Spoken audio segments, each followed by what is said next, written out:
What new attacks has Russia launched amid the Zelenskyy-Putin summit talks?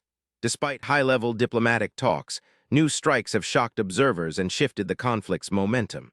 Let's uncover what these attacks reveal about the ongoing war. In the days surrounding the Zelenskyy-Putin summit talks, Russia intensified its missile strikes, focusing on Ukraine's critical infrastructure. Power plants, energy grids, and transportation hubs faced heavy bombardment.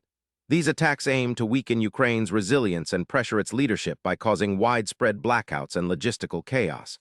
Despite ongoing diplomacy, Russia's military actions signal a hardline stance, complicating any peace efforts.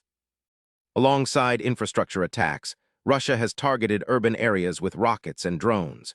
These strikes have resulted in civilian casualties and destruction of homes, schools, and hospitals. By escalating violence in populated zones, Russia appears to be applying both military and psychological pressure.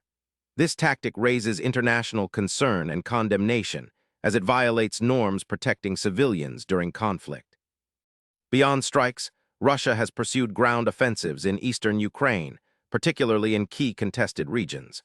These maneuvers aim to solidify territorial gains and improve strategic positioning ahead of any potential agreements.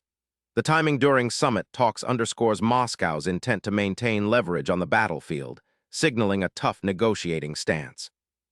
The new attacks Russia launched amid the Zelenskyy-Putin talks reveal a complex mix of military aggression and diplomatic brinkmanship.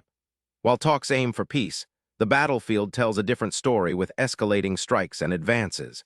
Understanding these moves helps you grasp the true stakes of this conflict. Hit subscribe for daily answers to questions you didn't know you had.